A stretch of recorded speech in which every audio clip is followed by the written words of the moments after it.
Welcome to the Endless Party. I'm one of the hosts, Elijah Armstrong. And I'm your other host, Meg Armstrong. Our podcast is dedicated to making life a party by striving to be better people, living by good values and strong principles. So let's jump in. Hello, everybody, and welcome back to the Endless Party. We're always glad you're here, so thank you for joining us yet again. Thank you. Today's video is sponsored by... No one, but that's okay. Us. Do you know why? Because this space is giving someone an opportunity to sponsor us. So if you're out there and you would like to, please, this is where we'd put you. Definitely. Okay, but on a serious note, what are we going to talk about today? Well, I will enlighten you. Maybe Elijah will.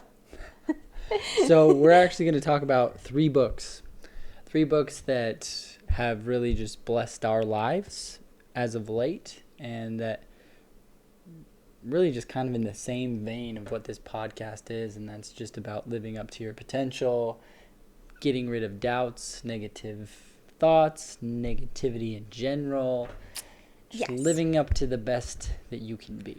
I found that one of the best ways to rid yourself of negativity is to take control of your mind.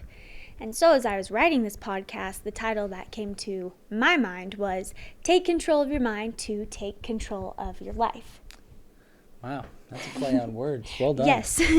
And the way that Elijah and I choose to master our mind is by, like he said just barely, is filling our life with good books. So there are three books that kind of came into our life at a really critical point. Mm-hmm. And they are, number one, David Goggins' Can't Hurt Me.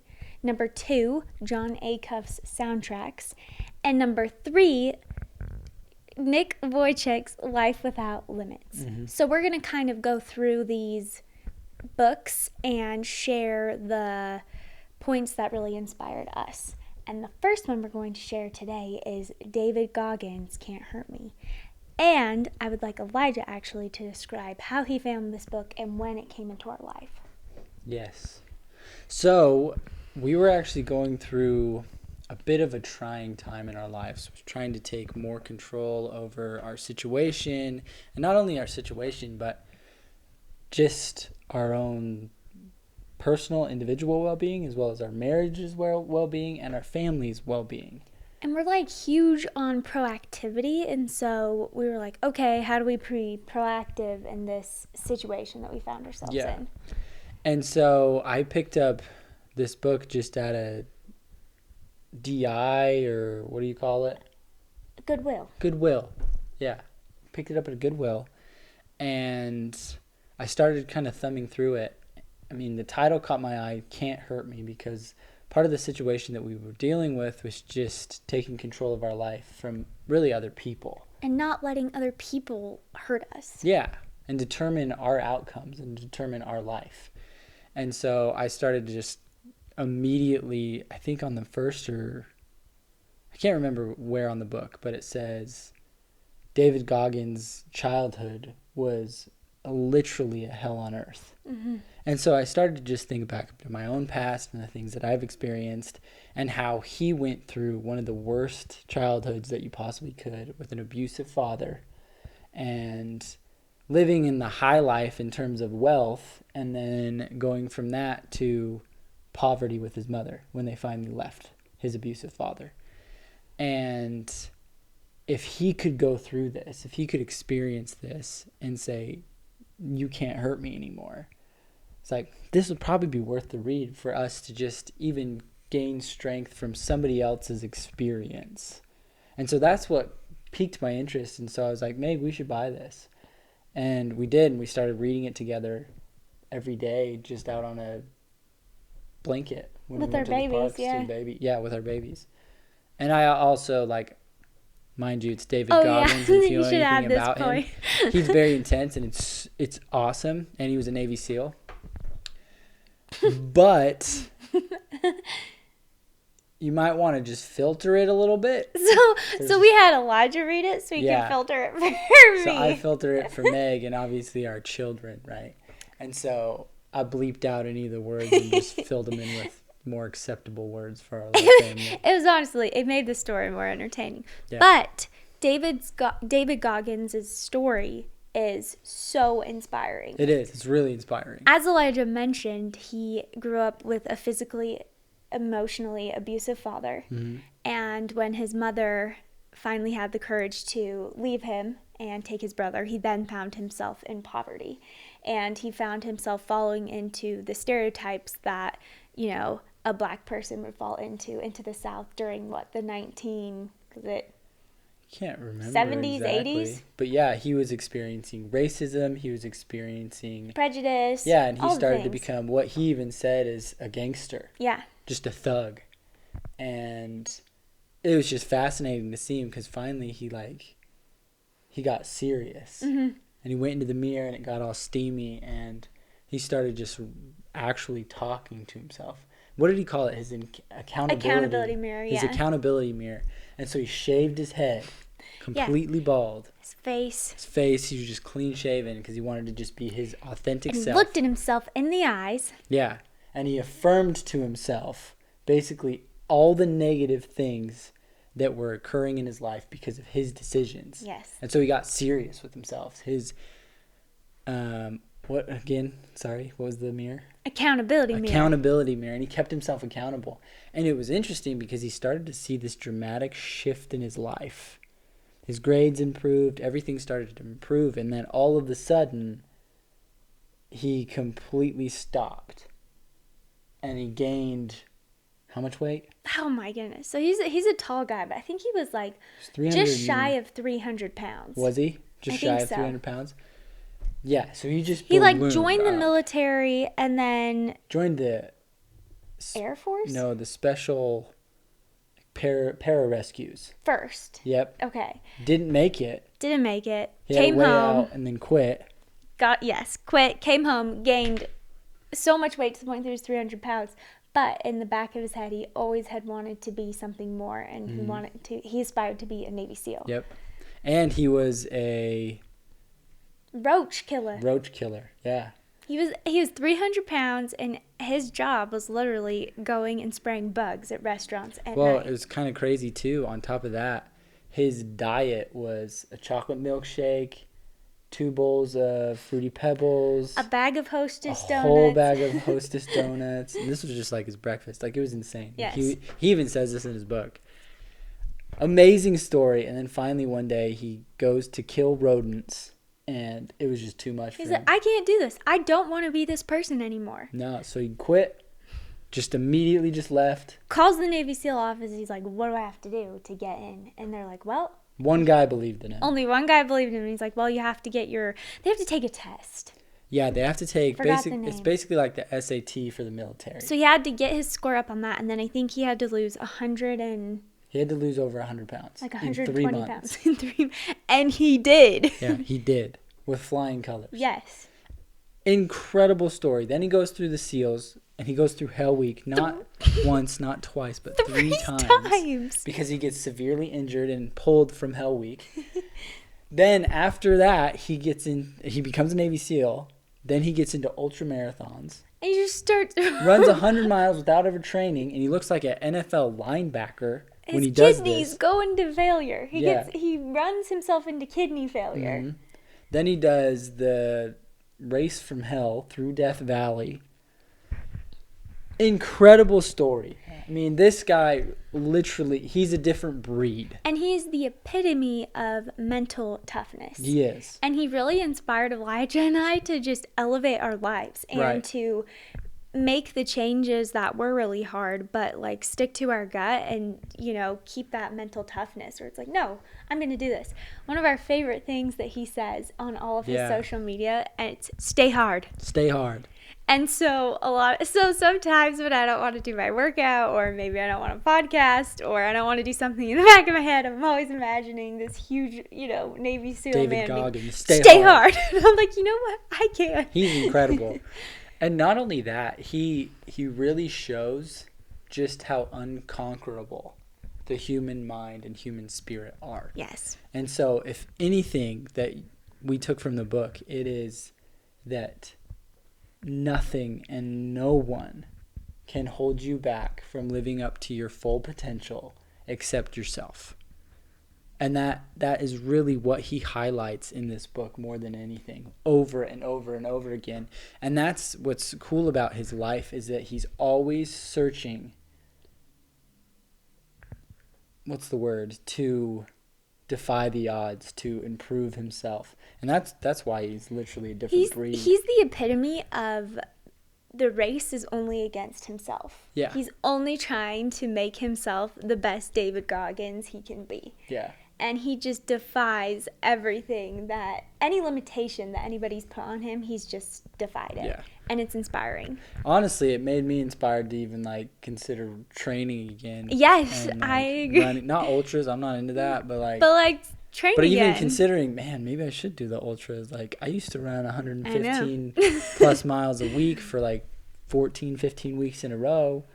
Maybe I could hack this. So if you want to be inspired to get up off the couch, take responsibility for your life, this is the book that you should read. Really, it is. We're going to share a couple of our favorite quotes from his book, just because we think they're so great. So the first one is, he says, "Our culture has become hooked on the quick fix, the life hack, efficiency. Everyone is on the hunt for that simple action algorithm that nets maximum profit with the least amount of effort. There's no denying this attitude may get you some degree of the trappings of success, if you're lucky, but it will not lead to a calloused mind or self-mastery. If you want to master the mind and remove your governor, you'll have to become addicted to hard work, because passion and obsession, even talent, are only useful tools if you have the work ethic to back them up." David Goggins is incredible. So I actually want to add just something real quick. Interestingly enough, I started to call some of the most financially successful people I know, and I asked them the one question of, if you had to make $1 million within a year, what would you do?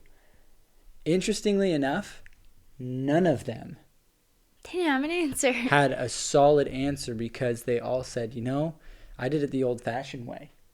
I just grinded and until I got to where I was. And I can't tell you that my first few years were a huge success. In fact, all of them said, I didn't see much success in the first few years, but eventually it came. And so this is what's so fascinating, is that David Goggins, in a nutshell, simplified this understanding that everybody in this day and age is looking for the get-rich-quick scheme. It's not out there. No. How can I lose weight in 1 week? How can I make $1 million in 1 day? How can I do this, and find all the results that I want in today? And that's not how life works. It's never worked that way. And so, to kind of backtrack a little bit, read this book just to get the self-discipline that you need to keep going and fighting for the life that you want, and realize it's not going to come tomorrow. It's not even going to come in a week or even a month or maybe even 5 years, but eventually it will come. Success will come. But you have to maintain that discipline and persistence and consistency. And David Goggins exemplifies this not only in his life but in his book.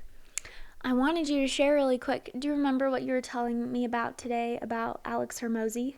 Yeah, he was actually same. I really liked what he said. Same concept is, he spoke to the most successful people he knew, and he says every single one of them, without fail, said that they worked for not days, not weeks, not months, but years without seeing success or the results that they wanted. It took them years. So we're not talking that this is going to be a walk in the park, easy breezy thing. It's going to take a long time. And that's what makes it so worth it. I mean, I even, we've talked about this before, but if you look at our children, B and Winnie, when they leave the house at 18 years old, when they are so well educated in finance and self-improvement and athletics, as well as just the normal things that you need to know in life, we can hold our heads high as proud parents. But if they were to leave tomorrow, they would die. Yeah, they wouldn't have a shot. And it's been a full year. Right. And so kids are a prime example that That's a good success point. does not come in a day, a month, a year, or even 5 or 6 or 7 years. It is years of disciplined effort. Maybe even decades of disciplined effort.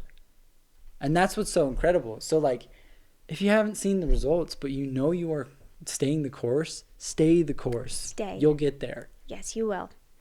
Okay, next quote. It won't always go your way, so you can't get tapped in this idea that just because you've imagined a possibility for yourself that you somehow deserve it. Your entitled mind is dead weight. Cut it loose. Don't focus on what you think you deserve. Take aim on what you are willing to earn, which goes exactly to what we were just speaking of. Exactly. None of us are entitled to success. Mm. We are all capable of it, and we all have the opportunity to be successful, but none of us are entitled to it. We have to earn it. Yeah. And so put in the work every day. He also says this. In the military, there's a phrase that says, we do not rise to the level of our expectations. We fall to the level of our training. I thought this one was super cool. I actually really like this one. So I had the opportunity to run for 2 different universities. One of the universities is barely ranked in the top 20 in terms of cross country and track and field. They barely scrape in. The other one is usually in the top 4 every year. Consistently.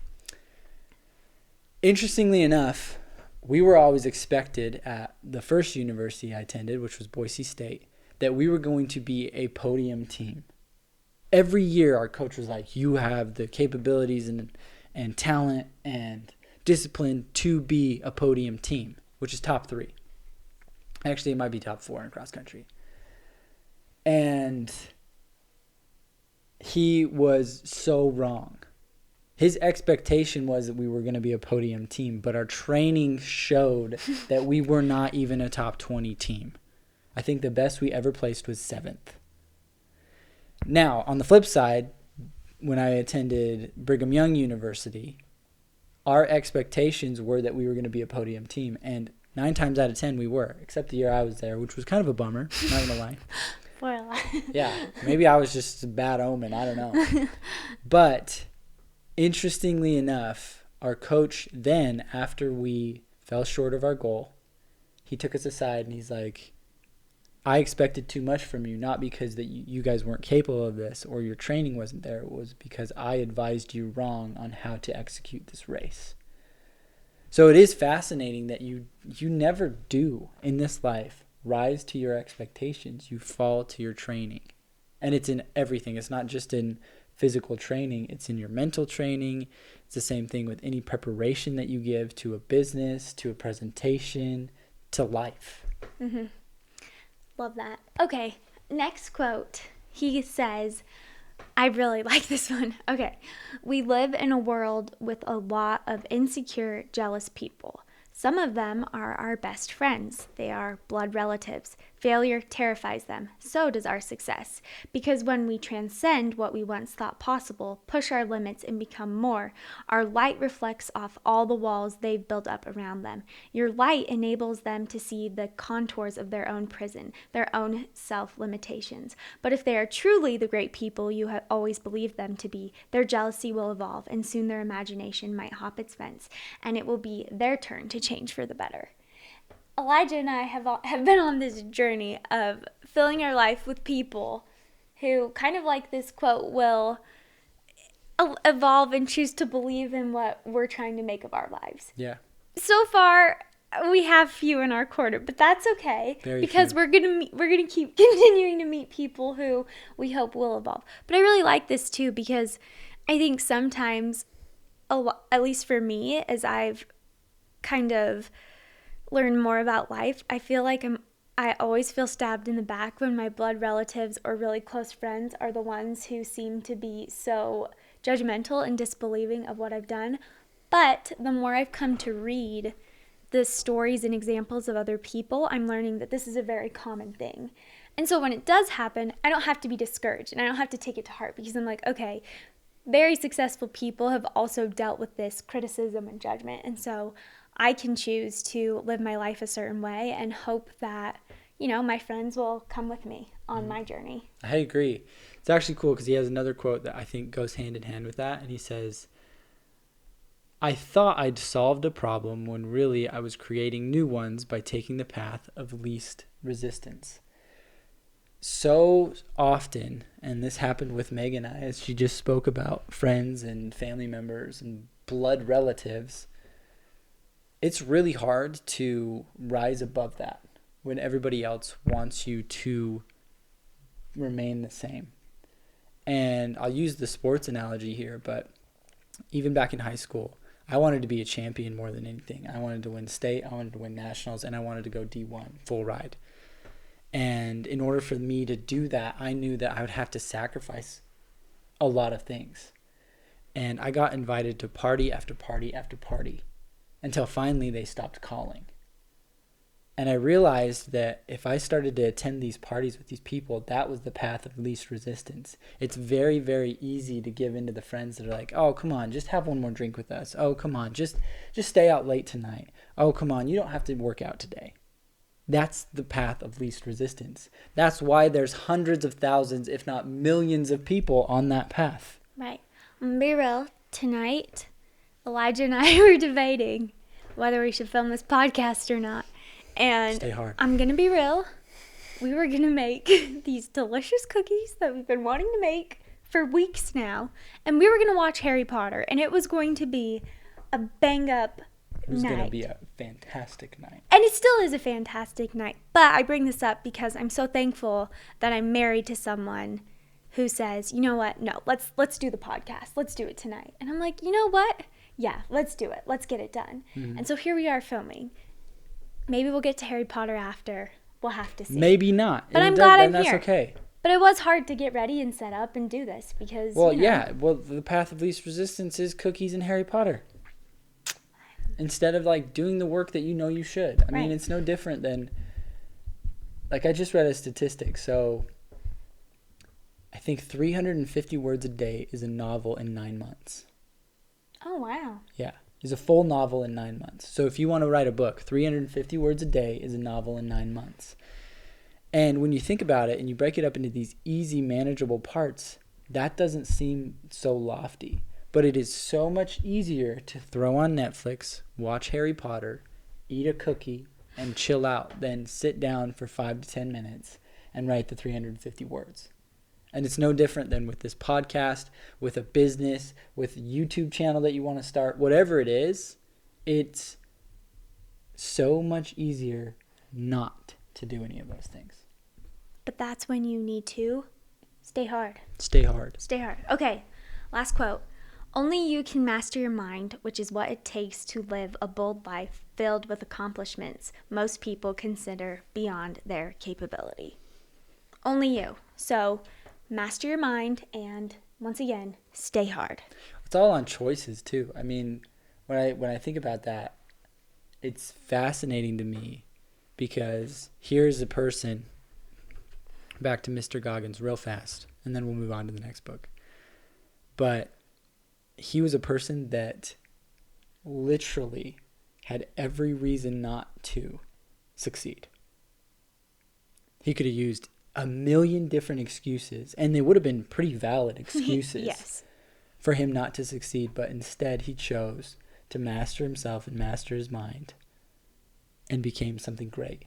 And that's what's so inspirational about this story is each and every one of us have valid excuses as to why we should not be successful. But in all reality, none of us has a single excuse because we are the ones that get to decide whether or not we master our minds and in short, master our lives. Stay hard. Stay hard. Okay, so that was David Goggins. He was kind of your rough and tough, take responsibility of he was a Navy SEAL. So. He's pretty cool. Okay, this next book is by a man named Jon Acoff. He is an entrepreneur, and he wrote this book called Soundtracks. So I am guilty of this habit that I'm trying to break. I am a huge spiraler, which means that I can take the tiniest little negative thought, and if I get my little brain cooking, it can turn into, this little tiny raindrop can turn into a full-blown hurricane, where I find myself in the depths of despair and thinking that my life is in ruin. And even though this might sound super dramatic, actually, in his book Soundtracks, he found that 99% of people struggle with overthinking. So if you're a human being, it's most likely that you struggle. 99%. Wow. Of people, we struggle with overthinking. Guess I'm just the 1%. We spend time. I'm just kidding. we spend time and waste a lot of our lives thinking about things that we don't need to, and like just our minds are set on the negative. And what this is like we are stuck in this negative habit of thought instead of a positive habit of thought, which this is all very self-explanatory. But he has a couple key phrases that have really helped me to keep my spiraling in check. And I will say, I feel like since I read this book, I think I have been a little bit better at 100%, taking care of my emotions. Anyways, I also wanted to say too, my mom was the one who referred me to this book when I was explaining my need to, govern my thoughts. Okay, so one of the phrases he says that I really like is that everything is always working out for me. And this has actually helped me. So I have an example. So we bought a jogger stroller, and it's changed my life. Every day I pack up my babies in my stroller and I go out and I take them for a run. And it's really good because I get to clear my head and I just get to take them outside, and it's like 30 nice minutes that we get to spend time together, but it's not necessarily like, I don't know, we're just together, but it's not, me talking to them or them talking to me. Like, it's just good, Yeah, no, it's great. Anyways, I have a running watch because I'm a runner. And on this particular day, I could not find my watch. And it was making me so mad because as a runner, I like to know how far I've gone. I like to know, my pace per mile, whatever. Anyways, I was so mad that I couldn't find my watch. And instead, I was like, okay, this can totally ruin my run. Or I can say everything is working out for me and go on my run. So I started my run without my watch, and I dramatically started my watch. I pretended to in front of Elijah because to show him how sad I was that I didn't have it. Anyways, and I started on my run, and it was the windiest run I think I've ever been on. It was so windy that pushing the jogger stroller downhill felt like I was going uphill because of the resistance. Anyways, I come back home, and Elijah was like, how was your run? And I was like, honestly, it was really good. I was like, because I didn't have my watch, I was able to just enjoy the run and kind of focus on effort, because I know if I had had my watch, I would have been focused on the fact that I was running so bum slow because of the wind. And I think that's what's cool about this phrase is if you start repeating that everything is working out for you, no matter what situation you're in, you can transform it into something really positive. Mm-hmm. Yeah, I would agree. There's, on the flip side, there's another author. I don't remember the guy's name, but the book is called Don't Sweat the Small Stuff, and it's all small stuff. And he views it as consider it already broken. And the way that he explains this is he had this really, I can't even remember, just this glass cup that he loved. And one of his kids took this glass cup and broke it. And he just thought, oh, well, it's not a big deal. And the reason he thought that is because he's like, I no longer wanted things to dictate how I felt about the people that are like most dear to me. And so he's like, I loved this glass cup. It meant a lot to me. I really cared about it. I can't even remember exactly what it was for, or why he liked it so much. He's like, but by imagining it already broken, I had already dealt with those emotional problems that I knew I would face eventually when this glass cup did break, inevitably, because I'm in a house full of children. I actually like that. And so it was kind of cool just because he took kind of a negative approach and turned it into a positive approach. And so when I even think about that, like how you took losing your watch as a positive viewpoint, because you're like, I probably would have been upset if I had known my pace on that run anyway. So it was a win-win at the end of the day, which is cool. Yes. Okay. The next thing he says, and I really like this, is that momentum is messy. And I like this because I feel like in my Meg Armstrong head, I think that if I'm going to have success, it has to be this perfect, like, timeline. Trajectory line. Yes, it has to be this going up. perfect thing. But he reminds us in this novel that momentum is messy. So if you're getting somewhere and the path you're taking isn't this perfect, line, it's more of a squiggly, wiggly mess. It's like, that's okay because momentum is messy. But like, at least you're making momentum and at least you're getting somewhere. That's helped me a lot. I think that's cool. And I would say it's very apparent in every single successful person's life. I mean, if you go back to previous podcasts, we talk about Michael Jordan, J.K. Rowling, we talk about Babe Ruth, we talk about a million people that were highly successful. And every single one of them didn't have this perfect trajectory to success. No, it was a mess. In fact, it kind of went all over the place. I mean, I even look at J.K. Rowling as of recent. She wrote 7 of the greatest novels of all time. All the Harry Potter series is incredible. Then she wrote Fantastic Beasts, wonderful, and then was it the third one or the second one? I don't remember. Whatever one it was, flopped dramatically. And in essence, right, her success trajectory all of a sudden went, right? And so I think that's fascinating because even after people have reached the pinnacle of success, they still fluctuate. Another example of this was Sylvester Stallone. Oh, yeah. With the Rocky Balboa movies, he did so great, and then he actually started acting in other films that were absolute flops. Just utter... They didn't do well. They were horrible. And he even talks about this in his documentary on Netflix. And then eventually, after going through these ruts, he filmed another one and did really well. He did well with Expendables. He did well with Rambo. And so it's success is messy. It's always has been. There's a bit of chaos in it always. Yeah, and I think that was just reassuring to me to know that, like, it's okay. Just keep going. Yeah. Okay, these next two kind of remind me of what we were talking about with David Goggins, but he says, the only person standing in my way is me, and I quit doing that yesterday. So 1, just taking responsibility of your life. And then 2, feeling uncomfortable is just a sign that my old comfort zone is having a hard time keeping up with me. That's cool. I thought that was cool. That's a cool philosophy. Because sometimes I get anxious that I'm uncomfortable, and then I'm like, wait, it's just my old comfort zone trying to hold me back. Yeah. Thought that was a cool thought. And then number 3, I like this one too. The best response to obstacles is to do it anyway. That one's actually really cool. There's another one. I can't even remember the exact phrase for it, but it's do something that scares you every day. Oh, I like that. And it's the same philosophy, right? So if you have an obstacle in your way, like the best thing to do is just do it. I mean, time and time again, that's how greatness is discovered. What was that one quote that we lived by for a little bit that was like, if I don't want to do it, then I must do it? Oh, yeah, that's kind of cool.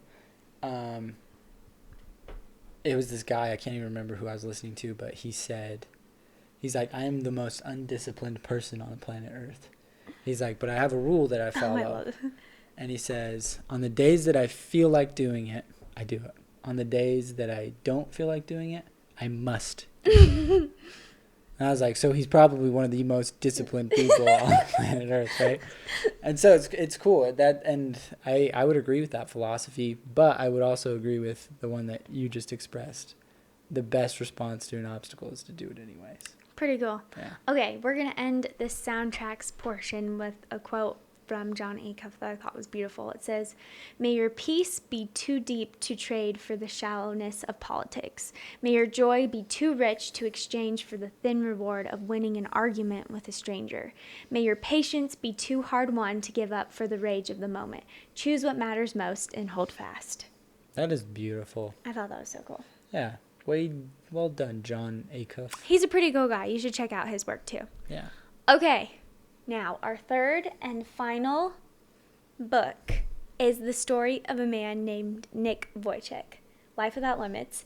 And it is such an inspiring story. He's just an inspiring human. You just read a page of his novel and you are filled with light and hope. Everything is focused on Christ and God. It is so inspiring. It's And amazing. it makes you reflect on your own life and be like, what the freak is wrong with me? I have it pretty good.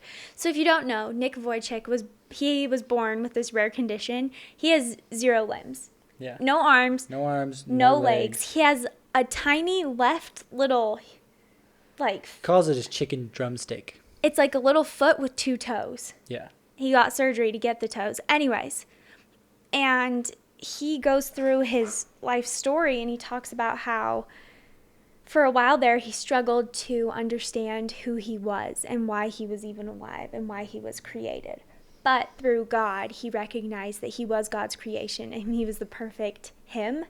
And now he's taken his condition and he's used it as a way to help inspire others to believe in themselves and believe in their capabilities, because he has literally risen up from his disability, and he says he's used it as a way to enable him to reach his full potential. Mm-hmm. Honestly, I would love to meet this man because his entire life is an inspiration. Yes. I mean, what he has accomplished and who he has become without arms and legs makes you begin to wonder what he would accomplish with arms and legs. But that's what's so cool about him, right? Is that he looks at this as a blessing. Yes! And that it did help him live up to his full potential. And I think that's what's so cool, is because he did let God into his life and shape his life. And that's the power that God can have, is the weaknesses, or what we view as a weakness, if we truly take it to God, he will turn that into our greatest strength and potential. And that's what happened with Nick Vujicic. Sorry, this reminds me of a quote that he says, and he says, if you can't get a miracle, become one.